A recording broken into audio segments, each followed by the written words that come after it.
¿no?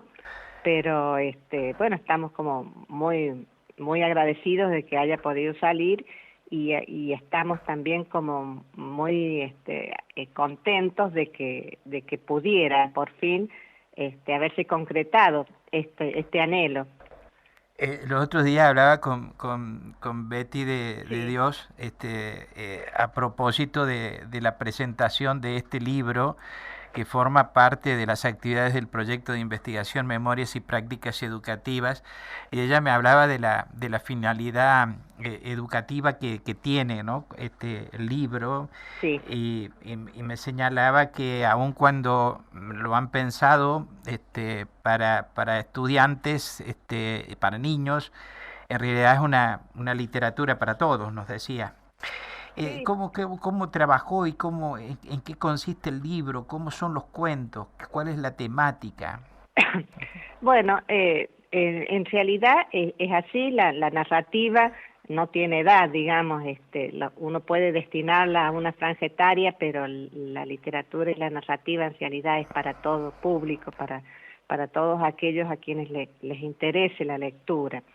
Y este libro, que es un libro breve, cuenta con una primera parte donde hay donde están los 5 cuentos y una segunda parte donde está la contextualización histórica. Ahora, ¿cómo trabajamos la literatura para que no deje de ser literatura, para que no pierda sus características ni su potencia? Pues partimos desde la afirmación de que es ficción, una narrativa puesta así, escrita, con todas las bondades que la literatura nos presta para poder contar historias, ya es ficción. Ahora, la ficción son las circunstancias, son los personajes, que uno los va imaginando y los va descubriendo y los va pensando con ciertas características, pero esos personajes y esas circunstancias están en un entramado en un entramado creíble, en un entramado, en un contexto que fue real, con, con características y con datos fidedignos de la realidad de aquel pasado lejano. O sea, usamos la imaginación, usamos la empatía a partir de la literatura también para poder llegar a ese pasado lejano con personajes que no sabemos si existieron o no existieron, porque es una creación ficcional, pero a la vez los contextualizamos en un pasado real, en un pasado donde hubo que investigar qué sucedía, cómo eran las características, qué necesidades tenían las personas que vivían en esa época. Entonces los situamos a esos personajes ficcionales, los situamos en ese contexto real y allí nos ponemos a pensar o a elaborar y a crear estas narrativas ficcionales. Hay una recreación del contexto entonces en que se mueven los personajes. Sí, sí, por supuesto porque en este caso, que es una literatura realista, en este caso, a partir de estas historias contadas, de estas historias narradas, nosotros podemos viajar a ese pasado lejano de la ciudad de San Luis. Y ese pasado lejano está contextualizado con verosimilitud, hay veracidad en los datos usados en cuanto a la vida cotidiana que atraviesan esos sujetos que aparecen en los cuentos.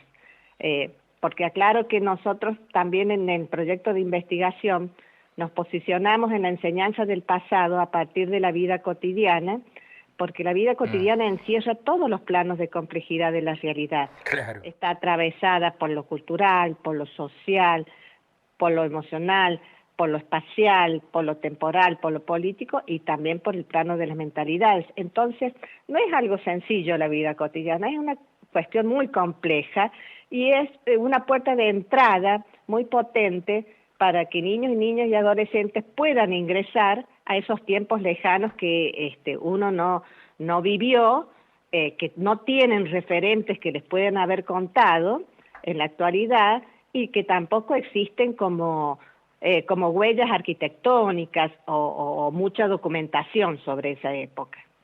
¿Y cuánto? La pregunta que yo le hacía el Sí. otro día a Betty me dice, no, eso ahí la tiene que responder Emma Perarnau. Este, yo decía, ¿cuánto hay de ficción y cuánto hay de historia documentada, digamos, en el libro, en los cuentos? Bueno, los cuentos son ficción, partamos de ahí, que la narrativa es ficcional, porque uno no está haciendo una crónica, sino que está creando una obra literaria, pero el contexto es real. El contexto para colocar, ubicar a esos personajes en las circunstancias que son ficcionales, porque son imaginadas, pero el contexto es real. Para eso es precisamente la franja temporal que el proyecto investigó en esta oportunidad, o sea que no puede poner cuestiones de fantasía mezcladas con esta narrativa.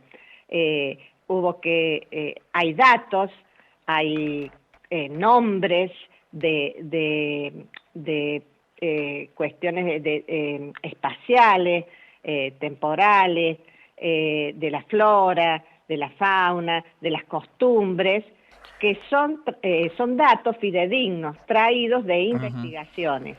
Por Este, ejemplo, ¿cuál es la temática de alguno de los cuentos? bueno, los 5 cuentos tienen que ver con la vida cotidiana de los sujetos. Los 2 primeros cuentos aparecen 3 hermanos que tienen que ver también con un futuro, con una futura presentación de otro nuevo producto que prontamente va a salir también.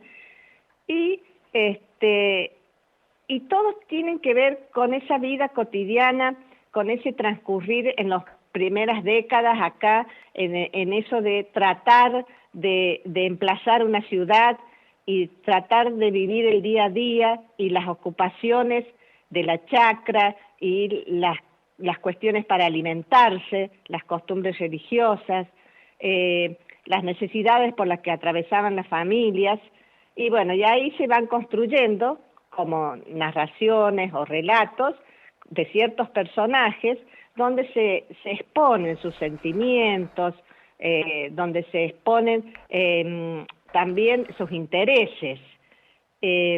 Pero más que todo es situar a personas como uno, personas comunes, que en este caso son personajes, en esto de hacer historia, en esto del cómo era vivir en el 1700 en la ciudad de San Luis. Ah, eso es lo que quiero decir. La ubicación temporal, ¿cuál Sí, era?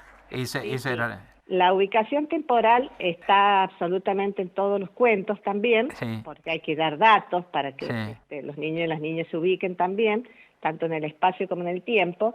Y los cuentos son del 1700 al 1750 más o Ujú, menos. ujú. Es la época colonial en donde en realidad se comenzó a emplazar y a organizar de manera política esta ciudad de San Luis. Ajá. ¿Y a usted qué digamos, qué le ha resultado?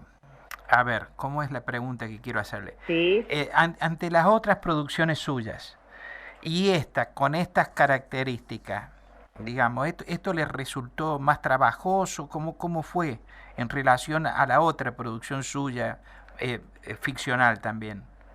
eh, no, no, en realidad no noté como un Ajá, trabajo diferente, ajá, porque el escritor para escribir investiga claro, también. Yo recuerdo haber escrito cuentos, tengo un cuento, lo traigo a la luz para tratar de responderle nomás. sí, He escrito un cuento sobre unos personajes en la época del proceso. Y también, por más que sea una época histórica muy marcada para nosotros, también tuve que investigar para poner absolutamente un solo detalle nomás.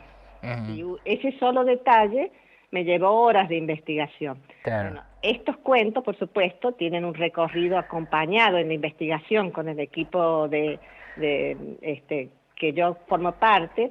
Eh, y entonces ha sido como más tranquilo también. No lo he hecho solo a este proceso de investigación, sino acompañado por mis colegas, pero lo mismo las narrativas, si uno las quiere, que siguen siendo ficción, sean lo que sea, pero si uno quiere que sean con cierta credibilidad, uno también investiga para escribir ciertos acontecimientos, por más ficcionales que sean. Ajá. Sí, siempre parten a lo mejor de alguna cuestión real, ¿no? Sí, sí, sí. Este tipo de narrativa que yo hago, sí, no tiene que ver con la ciencia ficción, no tiene que ver con la fantasía, sí son ficción porque, vuelvo a decir, son obras literarias que uno va construyendo, que uno va creando, pero en realidad parten de situaciones de, vuelvo, aunque suene redundante, de la realidad. Sí, sí. Emma Perarnau, le agradezco que me haya atendido, la No, felicito le y agradezco muchísimo el llamado. bueno, hasta cualquier momento, muchas Gracias, gracias. buen día, que estén muy bien. Buen día. La especialista Emma Perarnau, autora del libro que va a presentarse esta tarde, Recreo al pasado, cuentos para imaginar la época colonial de la ciudad de San Luis, estuvo esta mañana aquí en Nada Secreto, en Radio Universidad. Radio